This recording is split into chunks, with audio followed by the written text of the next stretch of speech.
अस्सलाम वालेकुम dear students, welcome to Alhamd Dynamic World. I am Nadia Rana. हमारा आज का जो टॉपिक है वो है letter number 7 of intermediate part 1। Let's see what the topic is. Letter to your brother, uncle, friend thanking him for sending you a beautiful gift on your birthday. Point is this बच्चा, आपके पास जो smart syllabus आया है उससे पहले आपके पास ये जो लेटर आता था ये हमेशा एक ही हेडिंग के साथ आया है और वो है letter to your uncle. Brother और फ्रेंड का एडिशन आपके स्मार्ट सिलेबस में किया गया है और हम थोड़ा सा इसके अंदर चेंजेस को देखेंगे जब, क्योंकि मैंने ये लेटर लिखा क्योंकि आज तक जितनी दफ़ा ये लेटर आया वो आया है टू अंकल। अब हमने यहाँ देखना है कि अगर ये ब्रदर के नाम हो और अगर ये फ्रेंड के नाम हो तो सेम लेटर में हम कौन सी चेंजेस करेंगे और ये लेटर उसके अकॉर्डिंगली मोल्ड हो जाएगा। हमारा लेटर कहाँ से स्टार्ट होता है? हमारा लेटर स्टार्ट होता है आउटसाइड एड्रेस से, यानी जिसने लेटर लिखा है सेंडर्स एड्रेस। सेंडर लेटर कहाँ बैठ के लिखता है? एग्जामिनेशन हॉल में, क्योंकि अभी आप जहाँ पर भी हो वहाँ बैठ के लेटर लिख रहे हो, लेकिन फाइनली आप तैयारी किस चीज़ की कर रहे हो? अपने फाइनल एग्ज़ाम की। और फाइनल एग्ज़ाम कहाँ होता है? एग्जामिनेशन हॉल में। तो सेंडर का address will be examination hall. हमने लिखा है सबसे पहले एग्जामिनेशन हॉल। ये एक आम हॉल नहीं है, ये स्पेसिफिकली वो हॉल है जिसमें एग्ज़ाम दिया जाता है। सो examination hall is a proper noun. हमने एग्जामिनेशन का ई और एच दोनों को कैपिटल कर दिया। इसके बाद आता है कॉमा, क्योंकि हमारी बात यहाँ मुकम्मल नहीं हुई, आपका एड्रेस कंप्लीट नहीं हुआ। जब भी आप किसी को लेटर लिखते हो और अपने घर का एड्रेस लिखते हो तो उसके साथ ही आप अपना सिटी भी ज़रूर मेंशन करते हो। एग्ज़ाम का क्राइटेरिया होता है कि उसके अंदर आपने सिटी को मेंशन नहीं करना, क्योंकि अगर आपने सिटी को मेंशन किया तो क्या सोचा जाएगा? सोचा जाएगा कि आपने कोई क्लू अपने पेपर में दिया है और ये एक चीटिंग केस कंसिडर हो सकता है, इस पर एलिगेशन लग सकता है, इससे मार्क्स माइनस हो सकते हैं। तो हरगिज़ हरगिज़ हरगिज़ आपने अपने सिटी का नेम मेंशन नहीं करना। उसकी प्लेस में क्या लिखना है? You have written down the word city. अगर हमने किसी को पर्सनल लेटर लिखना है तो हम उसके अंदर ये नहीं लिखते सिटी लाहौर, हम ऐसा नहीं लिखते। क्यों? क्योंकि हमें बताने की ज़रूरत नहीं, Lahore itself is a city, ये सबको समझ आ जाएगा। लेकिन यहाँ आप सिटी नेम मेंशन नहीं करने वाले, इसलिए आप लोकेशन बताओगे कि इस जगह पर सिटी ने आना है, तो आप लिखोगे सिटी, ब्रैकेट में आपने उसकी डिटेल दी। ये जो ब्रैकेट है स्मॉल ब्रैकेट्स, इसका फंक्शन आपको पता है? पंक्चुएशन मार्क में इसका फंक्शन क्या है? इंटर पार्ट 1 के लिए पंक्चुएशन बहुत इंपॉर्टेंट है। मैं बार बार इस चीज़ पर एम्फेसाइज करती हूँ क्योंकि आपके चैप्टर्स में हर चैप्टर के साथ पंक्चुएशन के पैराग्राफ्स होते हैं। आपकी जो पेपर आता है उसमें 5 मार्क्स की पंक्चुएशन मस्ट आती है, तो पंक्चुएशन के रूल्स आपको पता होने चाहिए। ये ब्रैकेट कहाँ पर यूज़ होती है? आपने जब कभी किसी चीज़ की डिटेल देनी है, फॉर एग्जाम्पल इफ़ आई से 5 स्टूडेंट्स आर प्रेजेंट टुडे, तो मुझे कहीं ना कहीं ये मेंशन करने की भी ज़रूरत है कि वो 5 students who are absent today वो कौन कौन है। तो मैं क्या करूँगी? 5 स्टूडेंट्स और फिर उसके बाद एक छोटी ब्रैकेट लगाऊंगी और उस ब्रैकेट के अंदर, इस स्मॉल ब्रैकेट के अंदर मैं क्या मेंशन करूँगी? The detail of names of दो students who are absent today. तो जो डिटेल्स हैं वो हमेशा इस स्मॉल ब्रैकेट में आती हैं। अब यहाँ पर हमने लिखा सिटी, उसके बाद उसके अंदर ABC कैपिटलाइजेशन में, क्योंकि आप कोई प्रॉपर नाउन मेंशन करना चाहते हो, इन प्लेस ऑफ दैट आपने ABC फॉर एग्जाम्पल ले लिया, फॉर इंस्टेंस ले लिया, तो आपने A के बाद क्या डाला है? It's not a dash, it's a hyphen, B hyphen C, उसके बाद ब्रैकेट क्लोज करें और यहाँ पर आपका एड्रेस कंप्लीट होता है। एग्जामिनेशन हॉल एड्रेस कंप्लीट नहीं हुआ, सिटी ABC आपका एड्रेस कंप्लीट हो गया। So I have put a full stop over here. अब आगे आ जाए, it's a place for date. आप थोड़ा सा नोटिस कीजिएगा, मैंने इस डेट को बिल्कुल इसके साथ थर्ड लाइन में लिख दिया। यूजुअली आपको ऐसा नहीं करना चाहिए। बोर्ड, जब भी हम बोर्ड प्रेजेंट करते हैं ना, तो बोर्ड के अंदर हमारे पास बड़ी लिमिटेड सी स्पेस होती है, लेकिन जब स्टूडेंट पेपर लेते हैं, शीट लेते हैं, तो शीट पे आपके पास सफिशिएंट स्पेस होती है, आप उसको अच्छे तरीके से यूटिलाइज़ कर सकते हो। तो जहाँ स्पेसिंग आनी है मैंने वो यहाँ पर नहीं दी क्योंकि फिर मेरे पास बोर्ड पे जगह नहीं बचती थी। लेकिन मैं आपको साथ साथ मेंशन ज़रूर करूँगी कि किस जगह पे आपने स्पेस छोड़नी है। जब आपने एड्रेस कंप्लीट कर दिया, यहाँ आपकी बात कंप्लीट हुई, you need to leave a space over here. अगर हम टाइप में करते हैं, जैसे अगर आपके पास, जैसे आजकल ऑनलाइन सारा सिस्टम हुआ हुआ है, एग्जामिनेशन का सिस्टम भी, यू नेवर नो कैसे होता है, तो उसमें एक स्पेस छोड़ने का तरीका ये होता है, आप एक दफ़ा एंटर प्रेस करते हो और आपकी जो एक लाइन है उसकी स्पेसिंग छूट जाती है। इसी तरह जब आपके पास शीट है तो शीट में से एक लाइन को आप मिस कर दें तो स्पेस बन जाएगी। स्पेस बनाएं इसके बाद और लिखें डेट। डेट कैसे लिखते हैं? सबसे पहले month, for example I have written December, उसको एब्रीविएट किया मैंने दिसंबर। दिसंबर की डेट क्या है? दिसंबर की डेट है 1। एब्रीविएशन के बाद हमेशा we place a dot, abbreviation ऐसे कंप्लीट नहीं होती। दिसंबर 1, उसके बाद फुल स्टॉप। ये एब्रीविएशन का डॉट है, ये पंक्चुएशन मार्क नहीं है। एब्रीविएशन के बाद मैंने डॉट लगा दिया। कुछ अगर आपको लगे कि स्पेस थोड़ी कम बन रही है तो ये डॉट बेशक ना लगाएं, लेकिन एब्रीविएशन का एक रूल होता है कि उसके बाद एक छोटा सा डॉट लगाया जाता है। डेट, डेट के बाद कॉमा, कॉमा, उसके बाद ईयर 2020 और उसके बाद फुल स्टॉप, क्योंकि ये बात यहाँ कंप्लीट हो गई, आपकी डेट कंप्लीट होती है। अब फिर आपके पास एक स्पेस आपको छोड़नी है। मैंने यहाँ स्पेस नहीं छोड़ी, मैं बार बार बोल रही हूँ, मेरे पास जगह कम थी। अदरवाइज़ अच्छी प्रेजेंटेशन के लिए अगर आपने एक चीज़ के लिए एक जगह स्पेस छोड़ी है ना, तो फिर प्रॉपर आपने स्पेसेस छोड़नी है। अगर आप प्रॉपर स्पेसिंग नहीं छोड़ोगे तो आपका लेटर अच्छा नहीं दिखेगा, और अच्छी प्रेजेंटेशन ना हो तो मार्क्स 1 या 2 नंबर प्रेजेंटेशन की वजह से ही कट जाते हैं। हैंड राइटिंग बहुत काउंट करती है, वो बहुत अच्छी होनी चाहिए। अगर हैंड राइटिंग की वजह से या प्रेजेंटेशन की वजह से आपके मार्क्स कटें तो जितना मर्जी आपने अच्छा याद किया है वह आप टॉपर्स में नहीं आ सकते। वो जो स्टूडेंट्स जो एक्सेप्शनल जिनकी परफॉर्मेंस होती है आप उसमें नहीं आ सकते अगर आपकी इन दोनों चीज़ों के ऊपर ग्रिप नहीं है।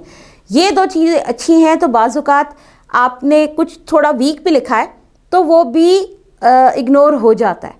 लेकिन अगर आपकी प्रेजेंटेशन अच्छी नहीं है ना तो वो ज़्यादा डीप में जाके पढ़ते भी नहीं है इतना ज़्यादा, क्योंकि प्रेजेंटेशन ही उनको अट्रैक्ट नहीं करती।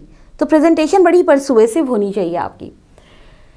स्पेस अगेन यहाँ छोड़ें। डियर, मैंने सिर्फ अंकल लिखा है, हालांकि मैंने ऊपर लिखा है कि ब्रदर के नाम भी हो सकता है, अंकल के नाम भी हो सकता है और फ्रेंड के नाम भी हो सकता है, लेकिन ज़्यादा चांसेस यही हैं कि पहले भी अंकल के नाम से आता है, अभी भी अंकल के नाम से आए। लेकिन अगर ऐसा ना हो तो जो रिलेशनशिप, उन्होंने सारे रिलेशन नहीं आपको दे देने, कोई एक रिलेशन देंगे जिसको आपने लेटर लिखना है। अगर वो आपको कहते हैं भाई के नाम लिखो तो आप लिखें डियर ब्रदर, अगर फ्रेंड के नाम है तो डियर फ्रेंड, अगर अंकल के नाम है तो डियर अंकल। लेकिन जब भी आप जिसके नाम लेटर लिख रहे हो, एट टाइम्स जो लेटर के अंदर का कंटेंट होता है वो भी आपको एड्रेसी के अकॉर्डिंगली चेंज करना पड़ता है। डियर अंकल, यहाँ से आपकी बात, उस अंकल को आपने एड्रेस किया है और अब आपने जो बात उनको कहनी है वो आप लिखोगे तो आपकी बात कंप्लीट तो नहीं हुई। डियर अंकल, यहाँ कॉमा आएगा। अब देखिए नया पैराग्राफ स्टार्ट हो रहा है। नया पैराग्राफ मैंने लास्ट लेटर में भी समझाया, इस लेटर में फिर आपको समझा रही हूँ। पैराग्राफ स्टार्ट करने का तरीका ये है, या तो आप वेरी नेक्स्ट लाइन अगर स्टार्ट करते हैं तो इस कॉमा के बाद या उसके नीचे से आप स्टार्ट कीजिए। अगर आपने सेम पैराग्राफ की रोटेशन ऐसे रखनी है तो यहाँ फिर एक स्पेस छोड़ें और इस आई को इधर ले जाएं, एक स्पेस छोड़ने के बाद, ताकि पता चले कि आप एक पैराग्राफ स्टार्ट करें। तो what should be the content of the letter? Again I repeat, letter should be at least in 3 paragraphs. In the last letter I have used 4 paragraphs, here again I have used 4 paragraphs, but you have to go at least for 3 paragraphs. कम से कम 3 तो होने ही चाहिए, ठीक है। आपका उसके अंदर marks की डिवीजन भी तो ऐसे है। फर्स्ट पैराग्राफ जो आपके पास सैल्यूटेशंस का है, सलाम दुआ का है, इट कंटेन्स 1 मार्क। उसके बाद मेन आइडिया या मेन कंटेंट के लिए जो सेकंड पैराग्राफ है, it can be splitted into further paragraphs, लेकिन इस पैराग्राफ की वर्थ क्या है? Of 3 marks. और उसके बाद जब आप बेट करते हैं, खुदाफिज कहते हैं, उस पैराग्राफ की भी 1 मार्क की वर्थ है। तो आपने एक सिंगल पैराग्राफ में पूरा लेटर नहीं लिखना, आपने क्या करना है, उसको स्प्लिट करना है 3 सेक्शंस में। As you have met someone else, greeted him, then you have told him about the objective, why you have met him, और फिर the way you depart, कैसे आप जाते हैं। इन तीनों हिस्सों को, आधी मुलाकात को आपने कंप्लीट मीटिंग बनाना है, और यही एक लेटर का रूल होता है। तो first paragraph consist of 2 lines, just one word in the second line, but it consists of 2 lines. First line is, I hope, मुझे उम्मीद है, this letter will find you, जब ये आपको ख़त मिलेगा तो आपको कैसा पाएगा, this letter will find you in the best of health and spirits, आपकी सेहत भी अच्छी होगी इंशाल्लाह, और आपके जज्बात भी, आपका मोरल भी बहुत हाई होगा। I am also enjoying good health, मेरी सेहत भी बिल्कुल ठीक ठाक है। तो इस पैराग्राफ में आपने क्या किया, आपने दूसरे की तबीयत पूछी और अपनी प्रेजेंट कंडीशन उसको बताई। तो आपने जाते ही जो सलाम दुआ करते हैं वो कर लिया। अगर आप ऐसे लिख देते हैं तो आपका 1 मार्क कंफर्म हो जाता है इस जगह के ऊपर। बिगिनिंग के आपके पास 3 मार्क्स हैं, और जैसे आप क्लोज करते हो लेटर को उसके 2 मार्क्स हैं, 5 यहाँ चले गए, 1 ये, 6 मार्क्स कंफर्म हो रहे हैं यहाँ पर, ठीक है। अब आ जाते हैं अपने मेन कंटेंट के ऊपर। आपने लेटर लिखा, बिला वजह तो नहीं लिखा, there should be a reason for writing that letter. तो वो जो रीज़न है वो हमने सेकंड पैराग्राफ में डिस्कस करना है।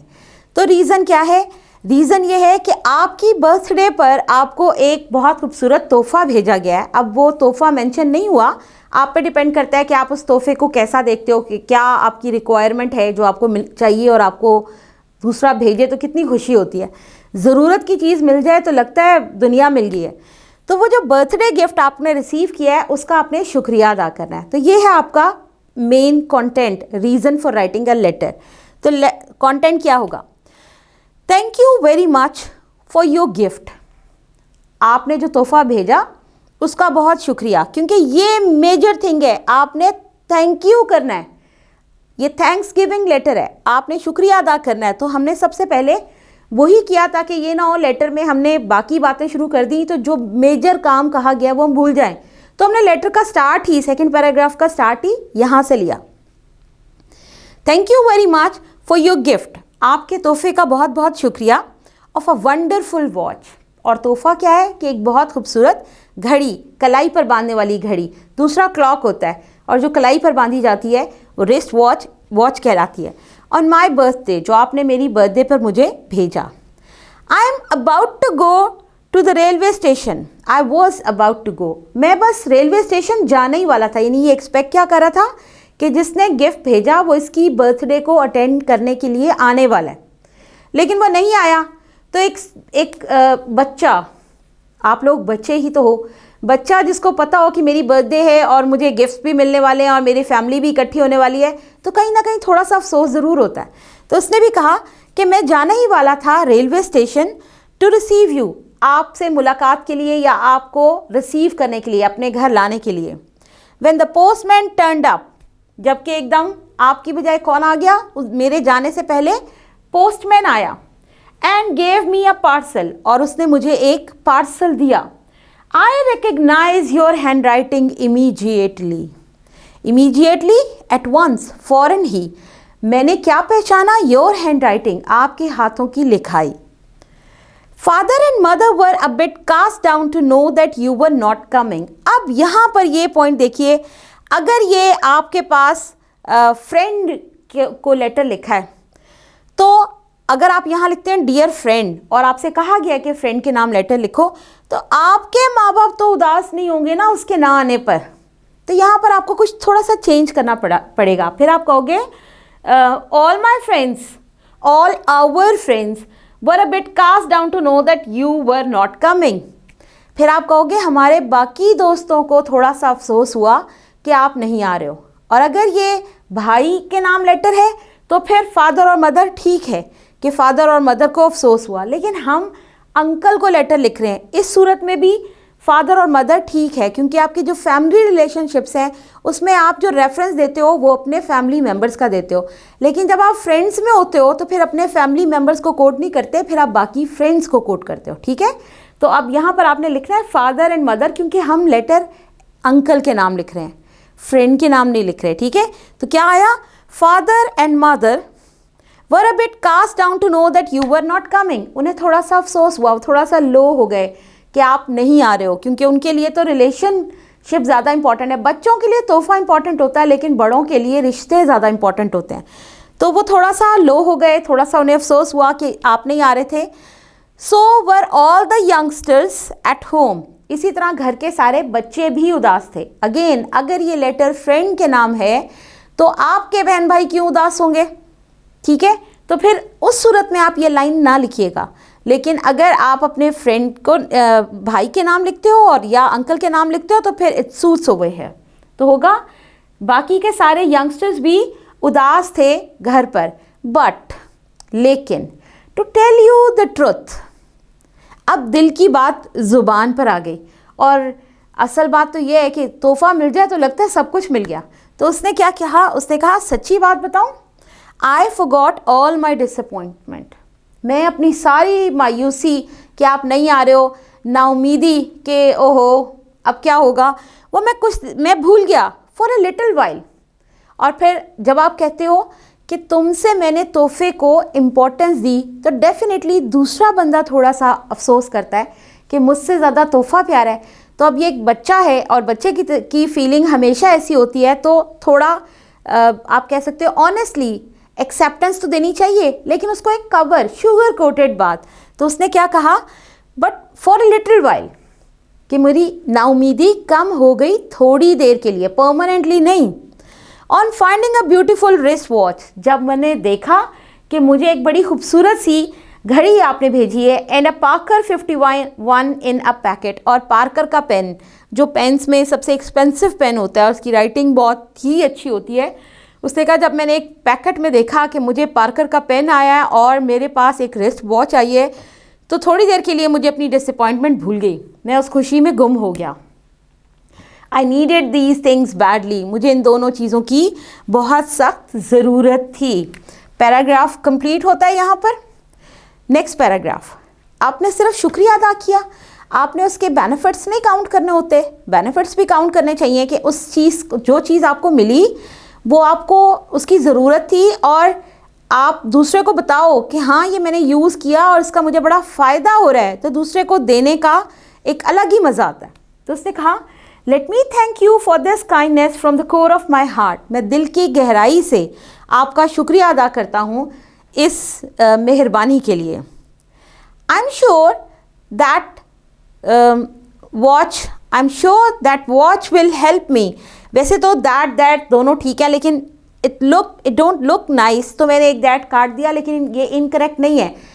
यहाँ पर एक का मतलब है आई एम श्योर दैट, मुझे यकीन है कि दैट वॉच, ये जो दूसरा दैट है वो इशारा कर रहा है, ठीक है, डिमॉन्स्ट्रेटिव प्रोनाउन है टुवर्ड्स अ वॉच, एक नाउन की तरफ इशारा करे। तो दो दैट एक जगह पे आ सकते हैं, लेकिन सुनने में और बोलने में थोड़ा सा अजीब लगा, तो मैंने एक दैट दोनों जगह के लिए यूज़ कर लिया।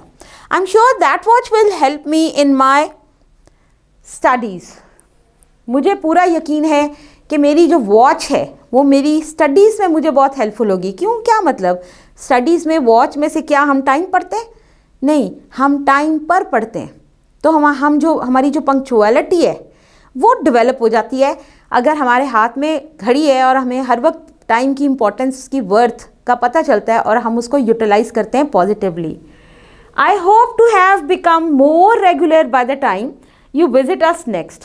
और मुझे उम्मीद है कि नेक्स्ट टाइम जब आप हमसे आके मिलोगे तब तक क्या हो जाएगा, I will become more regular. उसने उसी रेगुलरिटी, टाइम की इम्पोर्टेंस की बात की है कि इस घड़ी की वजह से तब तक मैं बहुत पंक्चुअल हो चुका हूँगा, रेगुलर हो चुका हूँगा, इस घड़ी से मुझे हेल्प मिलेगी। एज़ फॉर पेन, जहाँ तक पेन की बात है, हमेशा हमें जैसे ही कोई गिफ्ट मिलता है ना, हम फ़ौरन उसको खोल के पहले देखते हैं, अगर अभी यूज़ किया जा सकता है तो फ़ौरन यूज़ करना शुरू कर देते हैं। तो उससे कहा, जहाँ तक पेन की बात है, I have already started using by writing this letter. मैंने तो पहले शुरू कर दिया काम अपना। कैसे? कि मैंने ये जो लेटर लिखा है ये मैंने उसी पेन से लिखा है जो पेन आपने मुझे गिफ्ट दिया। तो इसका मतलब है जिसने गिफ्ट भेजा, जब वो इस लेटर को रिसीव करेगा तो उसे इस बात की खुशी होगी कि उसके भेजे हुए गिफ्ट दूसरे के काम भी आए हैं और उससे काम लेना उसने शुरू भी कर दिया है। Pay my compliments to all at home. घर पर जो भी है सबको मेरा सलाम कहें। अब यहाँ पे अंकल की फैमिली भी हो सकती है, दोस्त की फैमिली भी हो सकती है, और आपका भाई जहाँ पर भी है, क्योंकि आपने घर वालों का जिक्र ऐसे किया है जैसे आप खुद घर में हो, और भाई फिर कहाँ होगा? भाई फिर हॉस्टल में होगा।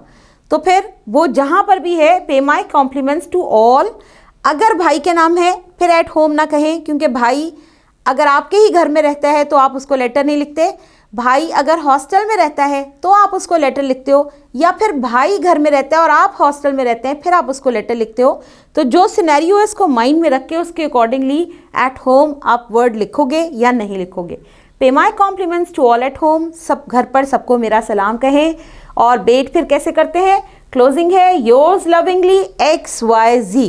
अब यहाँ एक बात याद रखिएगा बेटा, कुछ लोग ये भी गलती करते हैं कि वो जब योर्स लिखते हैं तो वो ऐसे लिख देते हैं,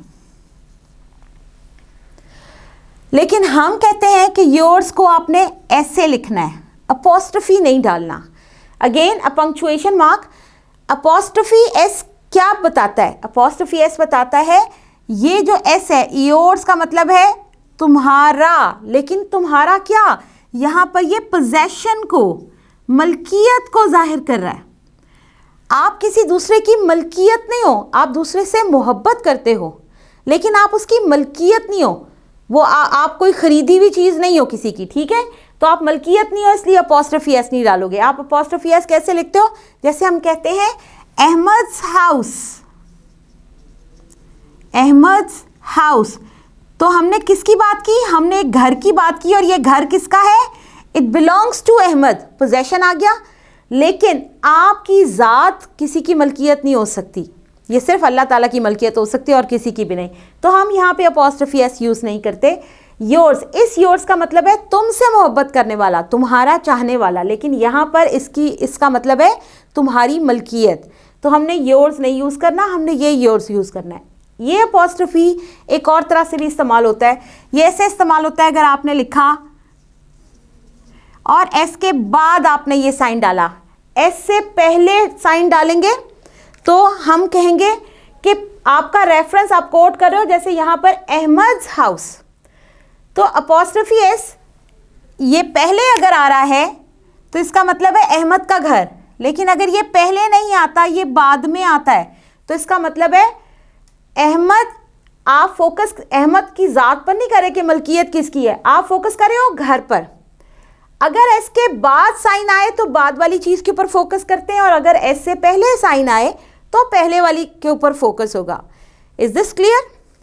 चलें, यहाँ तक हमारा लेटर कंप्लीट होता है, और कल के लेक्चर में इंशाल्लाह हम नेक्स्ट लेटर करेंगे। तब तक के लिए अल्लाह हाफ़िज़।